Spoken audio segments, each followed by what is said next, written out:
भविष्य मालिका में जो कुछ भी बात महापुरुष संत अच्युतानंद दास जी ने 600 साल पहले वर्णन किए थे, वो सब कुछ घटना वर्तमान के समय पर हमारा आंखों के सामने ही घटित हो रही है। तो इस तरह कुछ टॉप 10 जानकारी मैं आप तक आज पहुंचाने के लिए कोशिश कर रहा हूं, जो कि हर एक इंसान को वर्तमान के समय पर जान लेना निश्चित रूप से आवश्यकता है। क्योंकि वर्तमान समय पर यानी कि जिस समय पर हम इंसान यानी कि सारे इंसान, इसे भी आप बोल सकते हैं कि ये समग्र विश्व गति कर रहा है, क्या कुछ होने वाला है, इसी बात को महापुरुष ने 600 साल पहले वर्णन किए हैं। बाबा भेंगा भी इसके बारे में वर्णन किए थे, नोस्ट्राडामस ने भी इसके बारे में वर्णन किए थे। हर एक धर्म में, हर एक संप्रदाय में, हर एक जगह पर इसी बात को वर्णन किए हैं कि ये जो समय पर हम सभी चल रहे हैं, इस समय का अंत होने वाला है। तो किस तरह हमारा अंत होगा, इस पर थोड़ा गौर से समझने की कोशिश कीजिए। अगर इस वीडियो को आप अंत तक देख लेंगे तो आपको भी ये अच्छे से मालूम पड़ जाएगा कि हम अभी किस रास्ते पर खड़े हैं और किस रास्ते पर खड़े होने से हमको क्या रिजल्ट मिलेगा। यानी कि हम अगर अच्छे काम करने की कोशिश करेंगे तो हमारा हालत क्या होगा, अगर हम बुरे काम करने की कोशिश करेंगे तो हमारा हालत क्या होगा। तो इस तरह कुछ बात को भविष्य मालिका में महापुरुष संत अच्युतानंद दास जी ने वर्णन की रखी है। सुनने में तो ये लज्जाजनक भी हो सकता है, लेकिन महापुरुष ने ये सारे बातों को वर्णन किए हैं जो मैं आप तक पहुंचाने के लिए कोशिश कर रहा हूं। तो चलिए शुरू करते हैं। महापुरुष ने पहला पॉइंट में ये वर्णन करते हैं कि गारेड़ी कुहुक मंत्र ही शिखिबे, शूद्र जोनिरे हरिबे, यही प्रकार लोभरे पड़िण लक्षे प्राणी नाश जीवे। यानी कि लाखों लाखों इंसान केवल योनि के कारण ही मरने लगेंगे। इसी बात को मैं और खुलकर बताने के लिए कोशिश नहीं कर रहा हूँ, आप समझ सकते हैं। केवल योनि के कारण ही लाख लाख लोग समग्र विश्व में मरने लगेंगे। तो दूसरा पॉइंट में महापुरुष ये वर्णन करते हैं कि कहिबा केतक होइबे तरक, नर हिब थलकूल, जोनि बिक्री करी प्राणी बचिबे, एकाचार हेबे नर। यानी कि महापुरुष बोल रहे हैं कि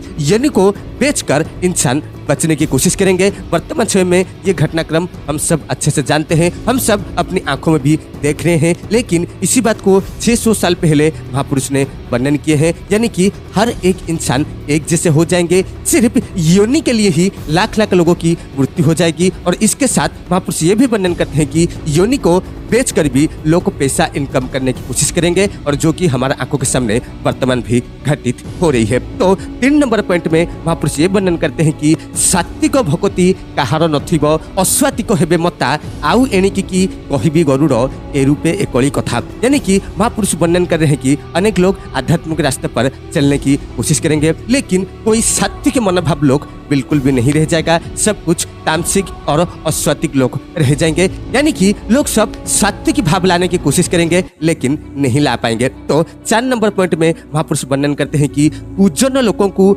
संथे जे डरिबे, हीन लोके बड़ हेबे, मूर्ख पाषांड अधर्म समस्ते ब्रह्म ज्ञानी बुलाइबे। यानी कि जो लोग सबसे कदर्ज होगा उन लोगों को संत लोग भी डरने लगेंगे। इसके साथ जो छोटे लोग हैं वो सब बड़े लोग हो जाएंगे। उसके साथ महापुरुष ये भी वर्णन करते हैं कि मूर्ख पाषांड अधर्मी समस्ते ब्रह्म ज्ञानी बुलाइबे। मूर्ख लोग, पाषांड लोग और अधर्मी लोग, ये सारे लोग अपने आप को ब्रह्म ज्ञानी बुलाने लगेंगे। तो उसका नेक्स्ट यानी कि 5 नंबर पॉइंट पर महापुरुष ये वर्णन करते हैं कि पर द्रव्य खाई देबाकू गरुड़, भय नथिब कहार, परजा गुहारी राजा न सुनिबे, देश हेब हतशिर। यानी कि पर का द्रव्य यानी कि अन्य लोगों का जो इनकम होगा, अन्य लोगों का जो धन होगा, वही दूसरा अत्यंत आनंद से उसका धन को लेने के लिए कोशिश करेगा, और उसका मन में 1% भय भी नहीं रहा होगा। उसके साथ महापुरुष ये वर्णन करते हैं कि परजा गुहारी राजा न सुनिबे। यानी कि वर्तमान समय में हमको जो लोग सब शासन कर रहे हैं, हम कुछ भी अभियोग उनके पास लेकर जाएंगे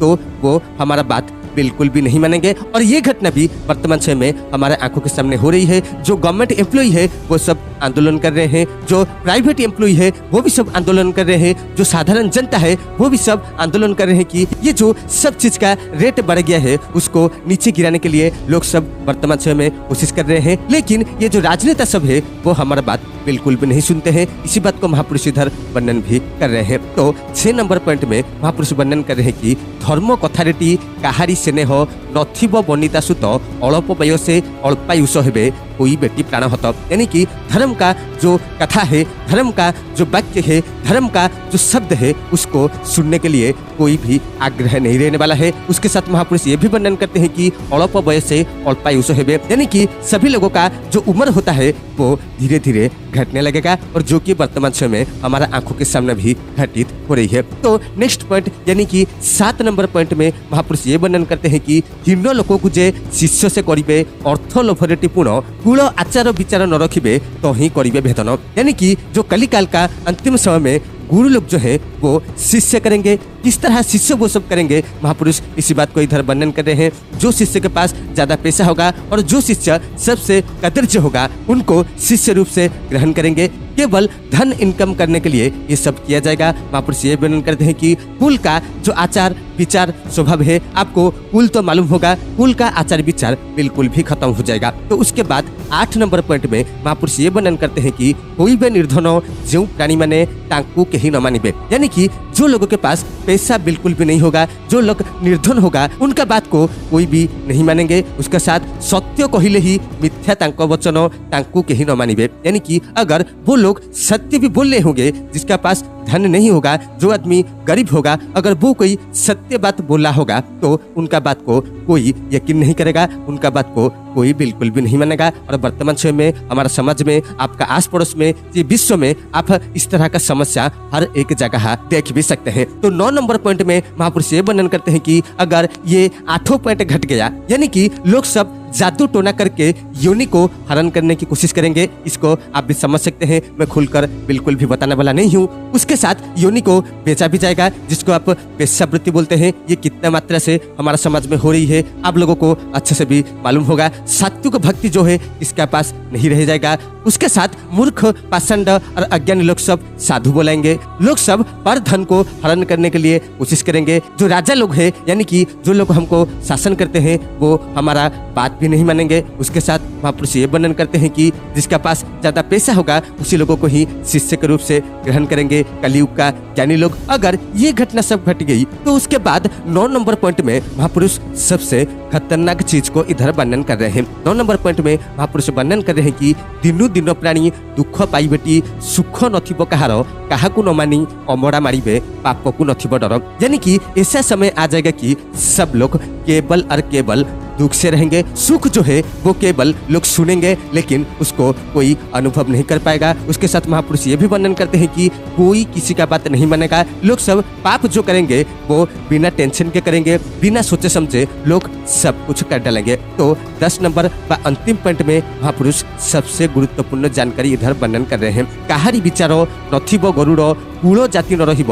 यानी कि कुल और जाति ये जो है बिल्कुल भी नहीं रह जाएगा। उसके साथ महापुरुष ये वर्णन करते हैं कि तेणु करी इंद्र अन्याय करिबे बिंदु बिंदु बरसिब। अगर ये घटना सब हो गया तो इंद्र अन्याय करने की कोशिश करेंगे। क्या करेंगे? जो वर्तमान समय में बारिश हो रहा है वो बूंद बूंद बारिश होने वाला है। यानी कि आप ऐसे भी बोल सकते हैं कि बारिश बिल्कुल भी नहीं होने वाला है। आप ऐसे ही बोल सकते हैं कि ऐसा बारिश भी हो जाएगा कि सब कुछ नाश कर दिया जाएगा। तो ये जो 10 पॉइंट मैं आप तक पहुंचाने के लिए कोशिश कर रहा हूं, ये बात 100% भविष्य मालिका में वर्णन किया गया है और ये बात 100% हमारे आंखों के सामने वर्तमान के समय पर घटित हो रही है। और ये बात को 600 साल पहले महापुरुष ने हम तक पहुंचाने की कोशिश की है। क्यों कोशिश की है, इसी बात को थोड़ा आप गौर से समझने की कोशिश कीजिए। हम लोगों को अच्छे से ये बात मालूम है कि हम जिस तरह कर्म सब करेंगे, हम जिस तरह सोच रखेंगे, हम जिस तरह विचार करेंगे, हमारा जीवन ठीक इस तरह हो जाएगा। और समाज में जो कुछ भी घटना घटित हो रही है, अगर ऐसा ही चलता रहा तो निश्चित रूप से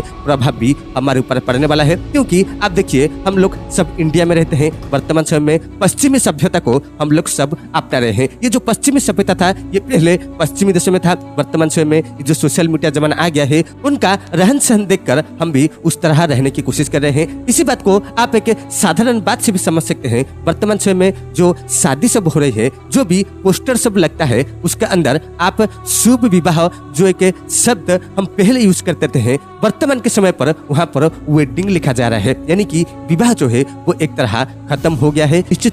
निश्चित रूप से मेरा ये जो प्रयास है ये जारी रहेगा सब लोगों तक ये चीज पहुंचाने के लिए। तो आज के लिए बस इतना ही। जय जगन्नाथ, जय श्री कृष्ण, वंदे उत्कल जननी, भारत माता की जय।